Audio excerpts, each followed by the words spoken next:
2020 부동산 전망, 부동산 최고수들이 뭉쳤다. 주택시장 인사이트입니다. 자, 주식회사 도시공원 곽창석 대표님이시고요. 자, 서울 수도권 아파트 전망이라는 주제를 제가 달았는데 설명 부탁드리겠습니다.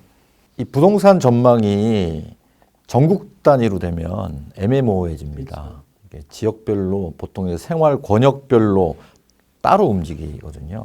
그래서 이제 수도권과 지방 이런 식으로 나누지만은 지방은 또 권역별로 또 다 달라요. 뭐 이제 부산 권역이냐, 대구 권역, 광주 권역 뭐 이런 식으로 나눠져 있는데 너무 지방을 다루다 보면 분량이 많아져서 지방은 제가 볼 때 올 하반기부터는 전반적으로 회복기로 진입하지 않겠나 이렇게 보이고 있고요. 수도권 요즘에 뭐 나오는 대책이나 이런 것들이 대부분 그 수도권 아파트에 포커스를 맞추고 대책들이 나오고 있거든요. 그리고 지금 지방에서조차도 투자자들이 수도권으로 원정 투자를 오고 있고요. 지난 한 4, 5년간을 보면은 주로 이제 서울 아파트값 위주로 가격 상승이 계속 이루어졌고 또 시간이 갈수록 점점 이 상승 폭이 더 가팔라지는 이런 양상을 보였어요. 저는 올해가 이 수도권 아파트 시장에서도 어떤 변화가 오는 분기점이 아니겠는가 하는 생각을 하고 있고요. 어떤 변곡점을 예측하시는 거죠? 지금까지는 전세가는 안정돼 있었는데 예. 이 매매가는 상승하는 장이었다. 이렇게 본다면 올해부터는 전세가가 오르면서 매매가가 상승하는 장이 아니겠는가 그렇게 보는 거죠. 보통 우리가 전세가라는 거는 거의 철저하게 수급에 의존하거든요. 그렇죠. 뭐 새로 많이 지어서 얼마나 입주하느냐 이런 거에 달려 있는데 이렇게 입주 물량이 많아도 전세가는 떨어질 수 있지만 또 매매가는 오를 수도 있는 문제거든요. 그게 지금까지 있었던 일인데 매물이 못 나와서 이제 지금까지 올랐던 겁니다. 올 상반기는 이게 역전될 거라고 보는 거죠. 아까 우리 심 교수님도 조정 말씀하셨지만은 고가 주택은 매물이 나올 것 같아요. 그 한계는 이제 가산세 줄어드는 부분하고 이제 또 장기보유 특별공제 줄어드는 부분이 양도 차익에 대해서 40~50% 정도거든요. 이걸 이제 그 실거래 시가에 대비한다면은 한 20에서 30% 정도까지도 그럼 20억짜리가 14억이 되는 거예요? 그렇죠. 빠진다고요? 14, 5억 정도까지의 매물이 저는 나온다고 봅니다. 물론 그 물건이 거래될 가능성이 높지는 않다고 보죠. 왜냐하면 계속 떨어지면 안 사요. 또. 그렇죠. 더 떠질 거 기다려야죠. 떨어지는 칼날은 아무도 안 잡거든요. 그렇게까지 호가는 떨어질 수 있으니까 오히려 그런 물건을 잡을 수 있는 용기가 있는 사람이 아마 위너가 될 수 있을 것 같고요. 다만 이제 그동안 이제 박근혜 정부로 거슬러 올라가 보면은 여러 가지 박근혜 정부에서 규제 완화책의 영향으로 2015년도 하반기부터 굉장히 많은 그 공급 물량이 있었습니다. 그런 것들이 이제 17년 하반기부터 19년 상반기까지 이제 입주 물량이 많았었고요. 그런 게 이제 전반적으로 서울 수도권 전체에 전세 가격을 안정시켰고 또 이 저가 주택들은 꼼짝 못하게 묶어놨었던데 지금 보면은 이제 올해부터는 서서히 전세가가 본격적으로 상승하기 시작하고 있거든요. 그런데 이 문제는 20년보다는 21년, 21년보다는 22년 시간이 갈수록 입주 물량이 더 크게 줄어든다는 거예요. 그래서 벌써 나타나고 있지만 이게 올해 말의 문제가 아니고 내년 내후년에는 정말 과거에 참여정부 시절에 우리 전세난 이런 얘기를 했지만 그 정도가 아니고 제가 볼 때는 주택 200만 호 공급을 했던 그 노태우 정부 시절의 정도의 전세난이 기다리고 있지 않겠는가 하는 생각이 듭니다. 그 시기에 보면은 80년대 말부터 90년대 초까지 이 수도권 아파트 전세가가 거의 100% 이상 뛰거든요. 저는 뭐 그 정도까지도 갈 수 있을 정도가 아닐까. 그때 주인법 개정하고 이럴 때 굉장히 했었잖아요. 사회적 문제 되고 그때. 그렇죠. 그래서 그때 이제 뭐 주택임대차 법을 개정했는데 예. 그거 개정하면서 또 더 뛰었었어요. 뛰었죠. 89년. 1년에서 2년으로 늘리면서. 예, 그랬었고 또 올해도 지금 분위기로는 전세가가 뛰면 전월세 상한제 계약갱신 청구가 할 것 같거든요. 예, 예. 그러면 또 그때 대자뷰가 또 뛰겠죠. 되지 않겠는가 하는 생각이 들고 또 한 가지는 뭐냐면 이 이제 시장을 많이 왜곡시키다 보니까 예. 지금 이제 종부세가 워낙 강하니까 주택을 판 분들이 다시 주택을 구입하지 않으려는 경향들이 강하거든요. 그래서 주택이 아닌 주거 용도로 쓸 수 있는 부동산 쪽으로 수요가 몰리지 않겠는가 하는 그런 생각이 주택 수에는 안 잡히는데 그렇죠. 주택으로 쓸 수 있는. 그렇죠. 이제 종부세에서 자유로운 그러니까 쪽으로. 자꾸 변형을 만드는 거네요. 왜곡이 이루어지는 거. 그렇죠. 우리 중세 유럽 시대 유럽 보면은 막 창문세나 창문세. 뭐 난로세나 이런 걸 하면은 창문을 없애버리고 뭐 이런 경향하고 이제 마찬가지로 흘러가는 거죠. 이렇게 되면서 전반적으로 하반기로 가면서 전세난도 조금 더 강해지고 또 매물도 더 매물 잠김 현상도 더 강해지면서 제가 볼 때는 아마 하반기 중에서 한 8, 9월 정도면은 또 추가 대책을 내야 되지 않겠는가 하는 생각이 들고요. 즉 대책 아무리 내놔도 저는 시장의 환경이 바뀌지 않는 한 대책으로 집값을 잡을 수는 없을 거라고 생각하고요. 만약에 대책으로 집값이 잡히는 상황이라면은 그거는 이제 경제가 망가져서 집값이 잡히는 형태가. 그거는 외생 변수가. 그렇죠. 예. 곽 대표님한테 제가 개인적으로도 질문드렸었잖아요. 분양가 상한제 처음 했을 때 2005년 입법해갖고 7년에 시행할 때 유예기간 줬을 때 굉장히 건설사들이 많은 물량을 밀어냈었잖아요. 예. 그것 때문에 안정이 된 게 아니고 계속 현 정부를 펼치는 분들이나 패널들은 7년 상한제 시행되면서 안정됐다고 하는데 사실은 2008년 서브프라임 모기지 때 외생 변수가 센 게 오면서 물량 과다 공급이 이루어지니까 그 가격 안정이나 하락이나 경기도의 그 악성 미분양이 발생한 거라고 저는 알고 있고 그렇게 기억하고 있거든요. 그러니까 이제 시장이 침체기로 접어드는 국면이 두 가지로 나눌 수 있는데 하나는 시장 내부에서 정말 시장 기능에 의해서 많이 지어져 가지고 입주량이 늘어나고 임대가가 안정돼. 이게 다 선진국들은 그런 형태거든요. 자정 기능이죠. 그렇죠. 근데 우리는 그런 시장의 기능을 다 없애놓기 때문에 외부 충격에 의해서 시장이 클로징 돼 버리는 그런 경향이 있어요. 2008년도 그 서프라임 뭐 사태 때도 마찬가지지만은 그래서 2008년도 말에 주저앉았다가 2009년도에 다시 한번 떠오르거든요. 그게 뭐냐면은 그만큼 많이 지어지지 않고 실제 막 입주가 많이 늘어난 거는 한 2010년부터 늘어나요. 왜냐하면 2007년도에 분양가 상한제를 하고 그때 이제 상한제를 회피한 물건들이 2008년도에 많이 분양이 되거든요. 그래서 입주가 10년 이후에 나오면서 시장 기능에 의해서 침체된 거는 10년 이후라고 봐야 되거든요. 이번에도 제가 볼 때는 이대로 가다가는 비슷하지 않겠는가. 시장 내부적으로는 외부 충격이 왔는데도 전세가는 별로 안 떨어지는 그때보다 더 심각한 상황이 올 수도 있다. 그래서 저는 정책 위반하시는 분들이 어차피 주거 정책이나 이게 부동산 정책은 단기의 효과를 발휘하는 건 불가능한 얘기거든요. 지금 아무리 잘 해도 한 3년 지나야 효과가 나오는 게 정상 아니겠습니까?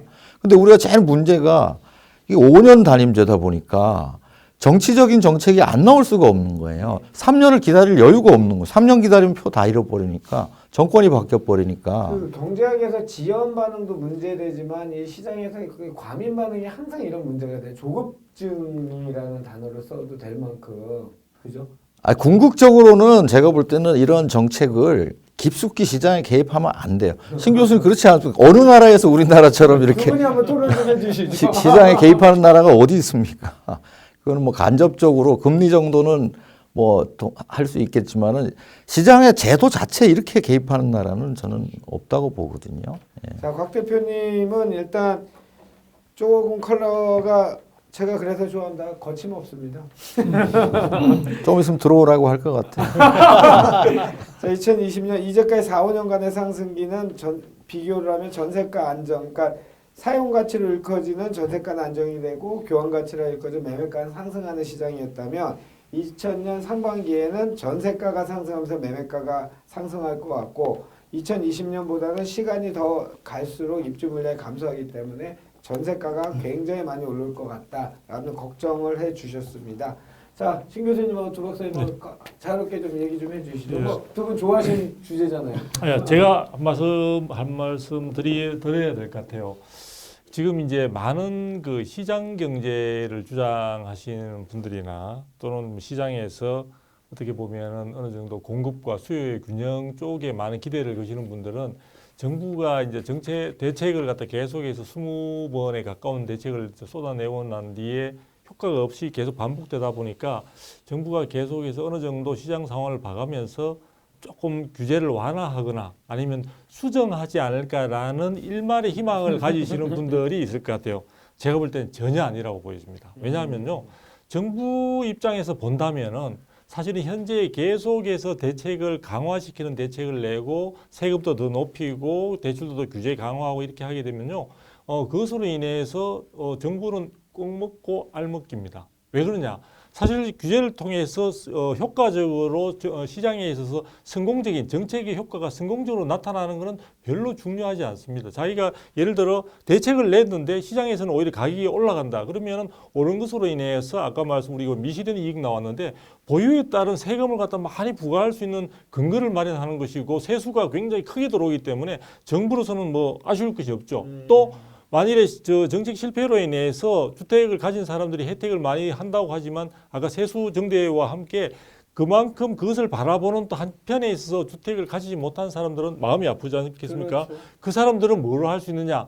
봐라, 저것은 주택을 가진 사람, 1주택자든 아니면 주택을 가진 사람 혹은 다주택자들이 주택을 독점하기 때문에 당신들한테 기회가 돌아가지 않는다는 하나의 굉장히 논리를 가지고 접근해 보면서 유혹할 수 있는 하나의 수단이 되기 때문에 자기의 지지층을 보다 확고하게 자기의 충성스러운 지지층으로 변모시킬 수 그러면 있는. 기승전 어쨌든 보트네요. 그렇죠. 제가 볼 때는 대책은 그냥 발표할 따름이죠. 그 부분에 대한 결과의 승패는 정부는 신경 쓰지 않는다. 그래서 제가 불행하잖아요. 그렇죠. 그렇다 보니까 우리가 계산을 해보면요, 한 2달 만에 한 번씩 대책이 나온 꼴이 됩니다. 그런데 그 말은 앞으로 남은 대통령 임기 동안에 저는 대책들은 아무 이유 없이 또 계속해서 나올 수 있다. 그리고 아까 제가 볼 때는 스프라이즈식으로 경우에 따라서 너무 식상하다 이 생각이 들면 스프라이즈식으로 해가지고 나올 수도 있고요. 하다 보면 또 취해가지고 굉장히 이상한 대책들도 나올 수 있을 것 같아요. 요즘 보면은 그 부분에 약간 편성해서 가려는 뭐 서울시장님 같은 경우는 공유제. 이상한 예를 들어 그 공유제도 문제가 뭐냐면요. 공유제를 하기 위한 토지의 획득 혹은 부동산의 획득의 수단을 뭐로 하느냐면 국민들한테 세금을 거두어서 토지를 매입해서 그것을 공공의 자산으로 가져가겠다. 이상하거든요. 그래서 제가 볼 때는 정부는 별로 아쉬울 것이 없는 상태의 게임에서 제가 볼 때는 누가 등이 휘느냐, 여유 없는 서민들의 등만 휜다는 것을 우리가 꼼꼼히 다시 한번 생각해 보면 쉽게 이해할 수 있습니다. 저는 요 두 박사님의 예측은 틀렸으면 좋겠습니다. 왜냐하면 너무 국민이 비참해집니다. 뭐 정부 정책은 주거권이나 이런 데는 관심이 없고 아까 농담으로 얘기했던 온리 보트에만, 그러니까 직권에만 관심이 있는 정책들을 남발한다면 주거복지 로드맵이라는 단어를 왜 씁니까? 이 젊은 청년들 왜 이렇게 편가르게 하고 세대 또 열받으려고. 아니 주거복지 로드맵을 주도적으로 하신 분은 지금 과천에 가셔가지고 가격이 많이 올랐지 않습니까? 뭐 일각에서는 뭐 10억 정도의 시세 차익이 지금 기대된다라는 이야기들이 나오고 있는데요. 확인되지 않은 사실입니다. 그러나 그분은 지금 이미 손 틀고 나간 상태이기 때문에 지금 그래서 현재 제가 알고 있기로는 주거복지 로드맵은 사실상 끈 풀린 뭐 연이다. 이런 이야기들도 나오고 있습니다. 신 교수님도 곽 대표님 얘기 예, 저는 전세가가 오를 것 같은데 곽 대표님만큼 그렇게 불안하지만 오르긴 오른다. 그리고 지역별로는 굉장히 불안한 양상이 될 것 같다입니다. 제가 한번 여쭤보고 싶은 게 최근에 서울시장님이 뭐 공유제 한 거는 뭐 큰 의미는 없는 것 같아요. 뭐 그렇죠. 사실 1조 원을 걷어봐야 서울시 아파트가 한 10억 한다면은 9억이 아까 나가거든요. 다 넣어봐야 뭐 1000채 정도이기 때문에 이 시장이 어디만큼 얘기가 있겠냐. 뭐 일종의 제초가 아니냐 이런 생각인데 저는 서울시장님은 계속해서 얘기하는 게 서울은 공급이 충분하다. 그리고 내년 후년 뭐 그 후년까지도 충분하기 때문에 가격이 안 오른다고 얘기하시는데 거기에 대해서는 어떻게 생각하세요? 공급이 충분하다는 건 우리가 공급이라는 거를 나눠서 생각해야 되지 않습니까? 이제 착공을 할 때 공급이 있는 거고 그렇지. 입주할 때 네. 공급이 있는 건데 실제로 시장에 영향을 미치는 거는 입주할 때 공급이거든요. 그렇죠. 근데 사실 과거에 공급해 놓은 것들의 지금 입주 물량이 어느 정도 있기 때문에 공급이 충분하다, 입주가 충분하다. 올해까지는 얘기할 수 있을지도 모르겠어요. 올해까지는 뭐 크게 서울시는 줄어들지 않는데 내년부터 21년부터는 서울시도 크게 줄어들거든요. 근데 문제는 서울시만 딱 떼어놓고 서울시 공화국이 아니거든요. 서울시는 경기도와 인천하고 다 연동돼 있는데 경기도 인천이 크게 줄어들면 서울시가 좀 있다고 해서 서울시는 안정돼 그런 거 아닙니다. 결국 서울은 좀 있지만 경기도는 올해부터 좀 큰 폭으로 줄어들거든요. 거의 20% 이상 줄어드는 양상이기 때문에 이걸 지자체에서 나는 서울이니까 뭐 서울만 띄워놓고 내가 서울을 통치할 거야. 그 지자체는 원래 그런 게 아니잖아요. 이건 말이 안 된다고 보죠. 예. 저는 이 기회를 통해서 국토부 쪽이나 아니면 정부 쪽에서 사실은 시장에 있어서 지금 굉장히 관심사가 많은 게 공급 문제 아닙니까? 방금 말씀하신 대로. 근데 정부가 이 공급과 관련해 수치와 관련해서 4가지 기준을 적용을 하고 있습니다. 인허가, 착공, 분양, 준공. 이 4가지의 수치를 매달 사실은 발표를 또 하고 있거든요. 이러다 보니까 많은 분들은 공급이라고 할 때 그것이 분양 물량을 이야기하는 건지, 착공 물량을 이야기하는 건지, 인허가 물량을 이야기하는 건지, 입주 물량, 준공이 이제 입주 물량이니까요. 그걸 어떻게 하는 건지 잘 모르는 상황에서 정부는 가끔씩 보면 편리한 데 따라서 일전에는 뭐 이쪽에는 이걸 쓰고 다음에는 또 다음 게 다른 그 항목을 쓴다든지 해서 사실 굉장히 혼란스러운 오히려 시장의 혼란을 정부가 조장이라는 단어 좀 심하군요.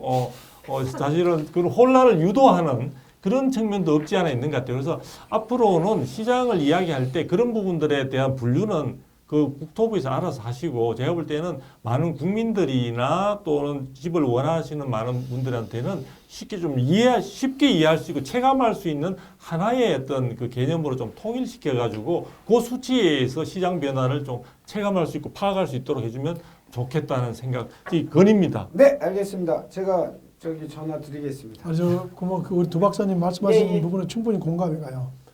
국토부에서 사실은 정책 자체가 갈팡질팡하는데 예. 뭐 그거에 비해서 서울시도 그에 못지 않아요. 왜냐하면은 그 얼마 전에 여의도 금융 중심 지구단위 계획 어쩌고 해가지고 예. 종전에도 지구단위 계획이 끝난 전략 정비 구역을 새로 하겠다고 해서 한번 난리를 친 적이 있지 않습니까? 예. 가격이 폭등을 하고 여의도는 뭐 그 바람에 상당히 좋아졌습니다만은 그리고서 요번에 그 연말에 당분간 계획이 없다. 또 그렇게 하거나 있어요. 네. 거기다가 점이 가격인 것이 건축 심의라는 것은 당연히 조합 설립 인가를 받고 사실은 앞으로 사업을 어떻게 하겠다고 하는 계획인데 건축 심의를 신청을 했는데 1년에서 2년 사이에 아예 안 해줘요. 왜 안 해주느냐 했더니 시간이 없대요.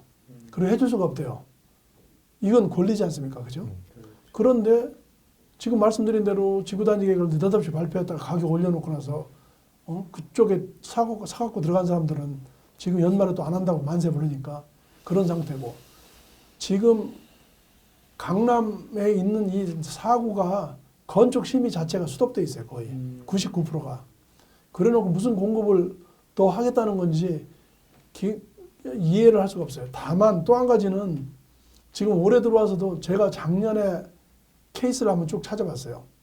도대체 강남 4구에 어떤 사람들이 소유권을 갖고 있는 사람이 제일 많은가? 첫째, 잘 사는 사람이 갖고 있긴 해요.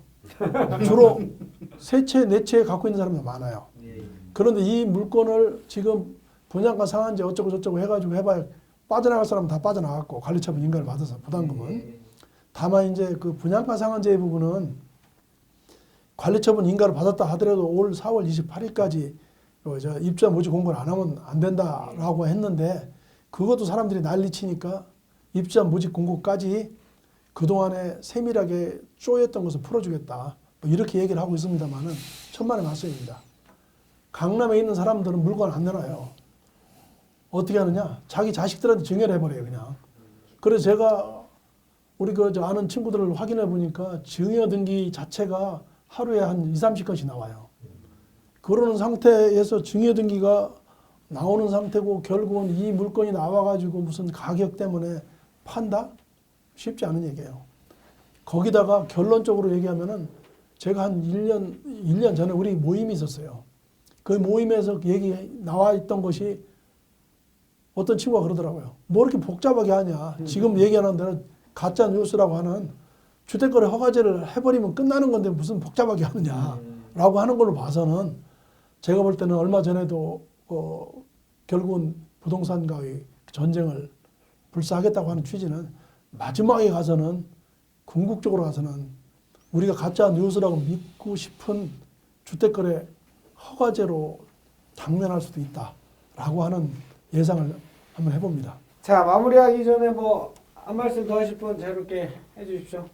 제가 한 말씀 드리면은 그 과거에 그 2000년대 초에 참여정부 시절에 그때도 이제 아파트 값이 많이 뛰니까 아파트 값 내리기 모임이라고 있었어요. 그 약칭으로 아네모라고 해서 있었는데 그 뭐냐면 그때 이제 막 그 결혼하고 집을 구입한 사람도 있고 또 구입 못했는데 막 집값이 폭등해 버리니까 못한 분들이 이 증오심이 그때 막 뭉쳐가지고 그랬었는데 지금 또 상황이 비슷해져 있습니다. 지금은 이제 뭐 80년대 전후대생들 뭐 이렇게 뭐 30대 중후반 뭐 이렇게 돼 있는데 사실 말을 못 하겠어요. 이렇게 산 사람들은 막 수억씩 가격이 뛰어 있고 그때 난 살 수도 있었는데 못 산 분들은 굉장히 열패감에 시달리고 있거든요. 나는 분명히 기회가 있었는데 이걸 못 샀다 이거죠. 근데 저는 그렇게 생각합니다.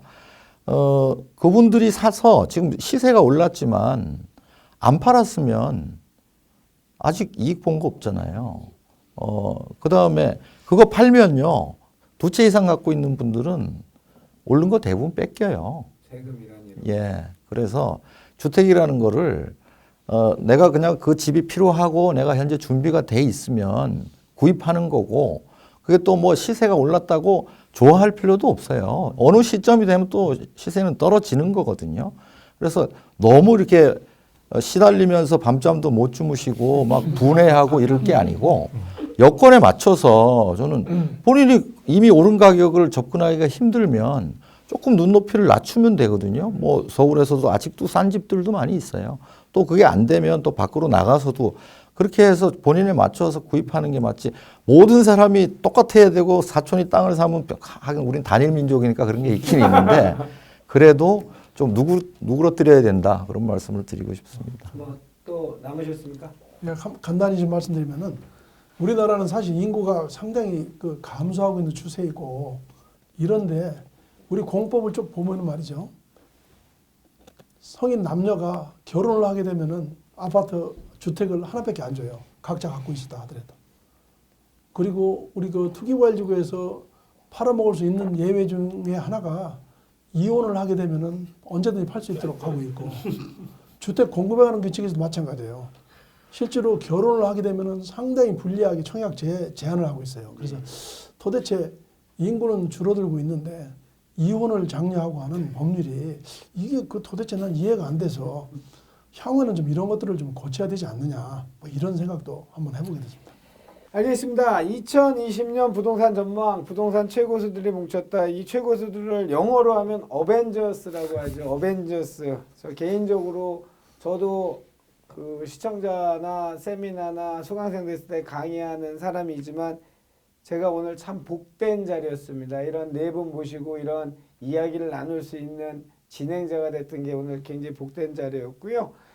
하여튼 시청자 여러분 보시고요. 정말 뭐 여러 가지 의견 다 종합하신 정보 들으시고 그 아까도 얘기한 것처럼 뭐 저희도 이제 유튜브라는 채널을 통해서 나가지만 SNS 그 생각나네요. 우리 곽 대표님이 기센에 나오셔서 제일 무서운 사람이 방구석에서 이 SNS만 하는 사람이라고 얘기를 한 13년도인가 그런 얘기 하신 적이 있죠, 곽 대표님. 아, 그렇죠. 은둔형 외톨이. 은둔형 외톨이. 그런 정보 아닌 사실 아닌 이런 거에 너무 뇌화부동하지 마시고요. 좀 정확한 팩트를 본인이 어떤 검수할 수 있는 능력을 기르기가 쉽진 않겠지만 그렇게 하시는 게 좋을 것 같습니다. 자, 두성규 박사님, 전은규 대표님, 신교원 교수님, 곽창석 대표님 오늘 정말 감사했습니다. 감사합니다.